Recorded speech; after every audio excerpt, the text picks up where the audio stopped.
আমার ছোট ভাইটা পানিতে পড়ে মারা গেল, তখন বাবায় তারাবি পড়ায় ঠাকুর গায়, আমি তখন বাবার সাথেই ছিলাম।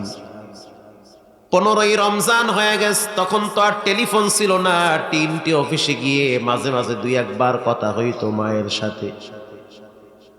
তো গ্রাম থেকে কেউ বলে নাই যে আপনার ছোট ছেলেটা পানিতে পড়ে মারা গেছে, কারণ বাবায় শুনলে হয়তো তার তারাবিতে ব্যাঘাত ঘটবে।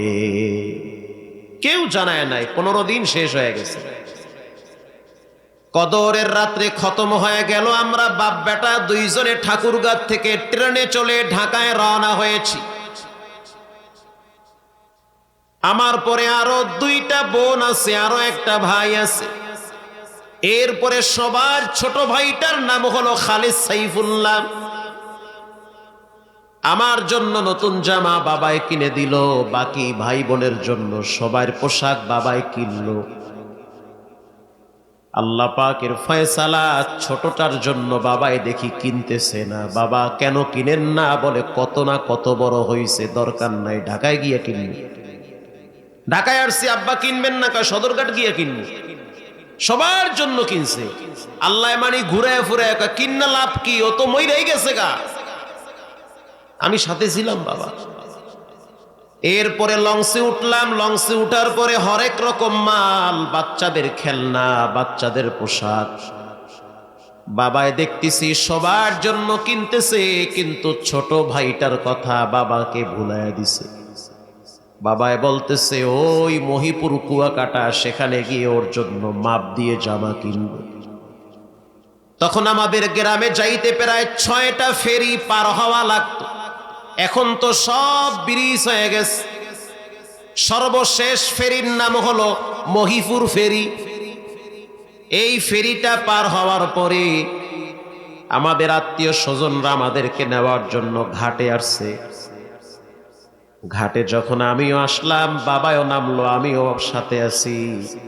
ভ্যানে উঠে বসলাম।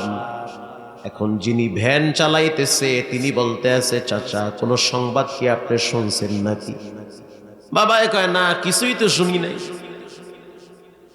আমি বললাম ভাই কি সংবাদ? কয় না, গেলে শুনতে। বাবা, একটা মানুষও বলে নাই যে কি হইছে। বাড়িতে গিয়া দেখতেছি মানুষ আর মানুষ, আত্মীয় স্বজন পুরা বাড়ি ভরে গিয়েছে। ঈদের আগের দিন রাত ঘরে গেলাম, আমার মা আমাকে জড়ায় ধইরা বাচ্চাদের মতো কেঁদে দিয়েছে। তো বাবায় তো বারান্দায় ব্যাগ রাইখা বসে আছে। বাবায় মনে করছে হয়তো অনেক দিন পর সন্তান আসছে, যার কারণে মা একটু কেঁদে দিয়েছে, আবেগে আপ্লুত হয়ে গেছে। অনেক দিন পর সন্তান আসলে মা বাবা কাঁদে না, অনেক সময় আবেগে কান্না করে। তা আমি আমার দাদিকে বললাম, সাইফুল্লাহ কোথায়? দাদি বাচ্চাদের মতো চোখের পানি ছেড়ে দিয়া বলতে আছে, ওই গোরস্থানে শুয়ে আছি। আমি বললাম ঢং করতে আছেন না, তাড়াতাড়ি আনো না, কোন বাড়ি গেছে খেলাইতে। তখন দাদি বলতে আছে, ও নাতি, নাই নাই, আরো আগেই বিদায় হয়ে গেছে। আপনারা জানেন একজন বাবার কলিজার ভিতরে বাচ্চার ভালোবাসা সবচেয়ে আল্লাহ পাক বেশি দিয়ে থাকে। বাচ্চার মহব্বত এ আজীব এক ভালোবাসা। বাবায় হসপিটালে পড়ে থাকে, মৃত্যুর শয্যায়, তারপরও জিগায় আমার ছোট পোলাটা কেমন আছে। কথা ঠিক না? এরপরে একজন আলেম আইসা আমার বাবারে বুঝাইতে আছে, তুমিও মাওলানা মানুষ টেনশন করিও না, আল্লাহর মাল আল্লাহ লয়া গেছে। বাবার কলিজার ভিতরে এমন জোরে কামড় মারছে, বুঝতে আর বাকি নাই আমার কলিজার টুকরা সন্তান নাই। বাবায় তখন দেখলাম রুমালটা টাইনা দিয়া চোখের পানি বাচ্চাদের মতো মুছতেছে, চিল্লায়ও বাবায় কাঁদতে পারে না। দীর্ঘ সময় বাবায় চুপচাপ থাকার পরে বলতে আছে, আল্লাহ, হাদিসে পড়ছি কিয়ামতের ময়দানে নাবালেগ বাচ্চা বাবার হাত ধইরা টানতে টানতে আল্লাহর জান্নাতের দরওয়াজার দিকে নিয়ে যাবে। আল্লাহর রাসূল বলেন কিয়ামতের ময়দানে নাবালেগ বাচ্চারা হাসরের ময়দানে তার বাবারে খুঁজবে। নাবালেগ মেয়ে যে পানিতে পড়ে মারা যায় অথবা ছোটবেলায় অসুস্থ হয়ে মারা যায়, নসিব ভালো যে আপনার সন্তান আখিরাতে আল্লাহর দরবারে জমা হয়ে আছে, আপনার নাজাতের একটা উসিলা হয়ে যাবে। এখানে এমনও লোক আছে যাদের বাচ্চা ছোটবেলায় মারা গেছে, আছে না নাই? আছে। হঠাৎ মাঝে মাঝে মনে পড়ে, তা আমার মাকে দেখতাম এখনো ঈদের আগের দিন রাত্রিবেলা কান্দে। কি সমস্যা, কি কান্দেন? কান্দি ওই ছোটরা কথা মনে পড়ছে।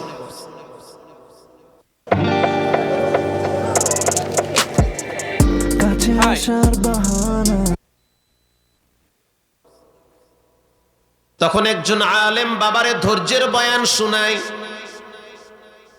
আল্লাযীনা ইযা আসাবাতুহুম মুসিবাহ ক্বালু ইন্না লিল্লাহি ওয়া ইন্না ইলাইহি রাজিউন।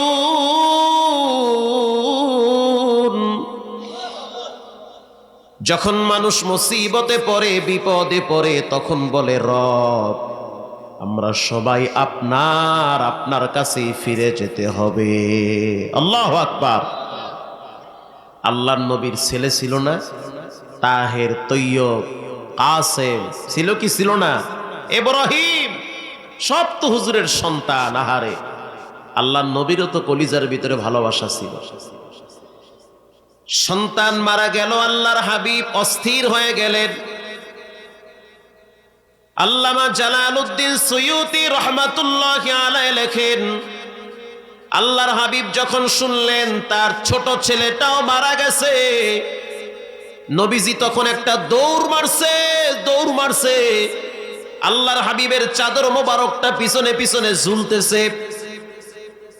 আল্লাহর হাবিব যাওয়ার পরে ইব্রাহিমের মাথাটা কোলের উপরে নিয়া কপালে একটা চুমা দিয়া বলে, তুমি যে চলে গেলা এজন্য আমি কষ্ট পেয়েছি।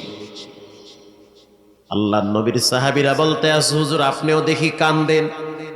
আল্লাহর নবী বলতে আছে, এটা হলো কষ্টের কান্না, ওই কান্না না যে আল্লাহ নিয়ে গেছে আল্লাহর উপরে রাগ, মোটেও না, বরং সন্তানের প্রতি বাবার ভালোবাসা। সন্তানের প্রতি বাবার ভালোবাসা। এজন্য রব্বুল আলামিন বলেন, ওয়ালা নাবলুওয়ান্নাকুম বিশাইইম মিনাল খাউফি ওয়াল জু'। এক নম্বরের পরীক্ষা প্রচন্ড ক্ষুধা, 2 নম্বরের পরীক্ষা ভয়, 3 নম্বরের পরীক্ষা হলো আপনার জীবনের উপরে হামলা মামলা চলে আসতে পারে। কোরআনের হক কথা যখনই বলবেন, ইনসাফের কথা যখনই বলবেন, আল্লাহ এবং নবীর কথা যখনই বলবেন, তখন নাস্তিক বেঈমানেরা আপনার বিরুদ্ধে গোপনেও মামলা দিয়ে যেতে পারে। শুধু তাই নয়, আপনাকে হ্যান্ডকাপ লাগাইয়া জেলখানার মেহমান বানায় দিবে।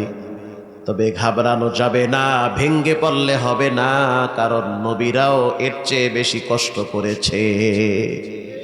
নবীদের কষ্ট ছিল এর চেয়ে ভয়াবহ কষ্ট। আল্লাহর পয়গম্বর নূহ আলাইহিস সালাতু ওয়াস সালাম রাতেও দাওয়াত দিয়েছে, দিনেও দাওয়াত দিয়েছে। দাআউতু কওমি লাইলাও ওয়া নাহারা। রাতেও দাওয়াত দেয়, দিনেও দাওয়াত দেয়। মানুষদেরকে দাওয়াত দেয় আল্লাহর দিকে, তাওহীদের দিকে, মানুষদেরকে দাওয়াত দেয় আখিরাতের দিকে। তখন মানুষগুলো আল্লাহর পয়গম্বর নূহ আলাইহিস সালামকে পাথর মারতো, রক্তাক্ত করে দিত। 950 বছর দাওয়াত দেওয়ার পরে মাত্র কয়েকজন কবুল করেছে। আল্লাহর নবী নূহ আলাইহিস সালাম একদিন পাথরের আঘাতে রক্তাক্ত হয়ে পাহাড়ে পড়েছিল। তখন আল্লাহর কাছে দোয়া করলেন, আল্লাহ তুমি এই সমস্ত কাফেরদেরকে ধ্বংস করে দাও। শুধু তাই নয়, তাদের আন্ডা বাচ্চাগুলাকেও শেষ করে দাও। যখন বরদোয়া দিলেন, অভিশাপ দিলেন, তখন রব্বুল আলামিন তার দোয়া কবুল করলেন। আল্লাহ পাক বলে, কিস্তি বানাও, আপনার উম্মতদেরকে ভিতরে ঢুকান। আর পুরা পৃথিবীকে পানির দ্বারা প্লাবিত করে দিয়েছেন কে? তাফসিরে এসেছে, নূহ আলাইহিস সালাম একদিন যখন এই দোয়া করলেন যে, আয় আল্লাহ সবগুলোকে আপনি শেষ করে দেন, একটারও বাঁচায় রাখেন না, এগো আন্ডা বাচ্চা বাচ্চা কাচ্চা যা আছে সব শেষ করেন। তখন আল্লাহ তাআলা বললেন, নূহ একটা কাজ করো, মাটি দিয়া কিছু পাতিলা তৈরি করো। মাটির পাতিলা আপনারা দেখছেন না? মাটির পাতিলা বানাও। মাটির পাতিলা বানাইলো। মাটির পাতিলা তো বললেই হয় না, এটা বানাইতে অনেক কষ্ট করা লাগে। মাটিটাকে থাবড়ানো লাগে, পানিতে ভিজানো লাগে, রোদে শুকানো লাগে, অনেক কষ্ট করে একটা মাটির পাতিলা বানানো লাগে। নূহ আলাইহিস সালাম মাটির পাতিলা তৈরি করলেন। অনেকগুলা বানাবার পর আল্লাহ অর্ডার করলেন সবগুলারে সিরিয়াল ভাবে দাঁড় করায় রাখ। সবগুলারে সিরিয়াল ভাবে দাঁড় করায় রাখছে। আল্লাহ পাক বললেন, নূহ একটা লাঠি দিয়া আঘাত করে করে সবগুলারে শেষ করে দাও, ভেঙ্গে ফেলো সব। বলার সাথে সাথে নূহ আলাইহিস সালাম বলেন, আল্লাহ এত কষ্ট কইরা মাটির পাইলা বানাইছি, এখন আবার কোন লাঠি দিয়ে আঘাত করে ভেঙ্গে ফেলাইতে আমার তো কষ্ট লাগে। আল্লাহ কয়, নূহ এই পাতিলাগুলাকে যদি লাঠি দিয়ে আঘাত করা হয় তখন কি তারা চিল্লাইতে পারে? না, চিল্লাইতে পারে না। মাটির পাতিলা কথা বলতে পারে? পারে না। এদেরকে যদি আঘাত করা হয় তখন এরা কি বলতে পারে, নূহ তুমি আমারে একটু বাঁচাও? না, সেটাও বলতে পারে না। আল্লাহ পাক বললেন, নূহ যখন তুমি আমার দরবারে দোয়া করলা, কাফেরদের আন্ডা বাচ্চাগুলাকেও শেষ করে দেন। পৃথিবীর সব মানুষকে তো আমি আল্লাহ বানাইছি, বেঈমান রেও বানাইছি, মুসলমান রেও বানাইছি।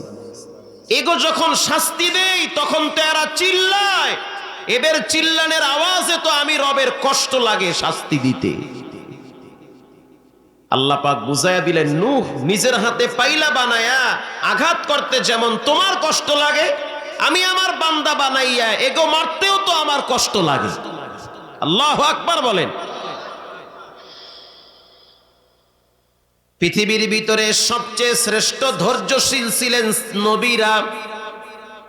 নবীদের মতো ধৈর্যশীল পৃথিবীতে আর কেউ নাই। আল্লাহ পাক তার প্রিয় রাসূলকে বলেন, ওয়াসবিরু ওয়া সাবরুকা ইল্লা বিল্লাহ। ও নবী, আপনি একজনের জন্য ধৈর্য ধরেন, সবর করেন, তিনি হলেন কে?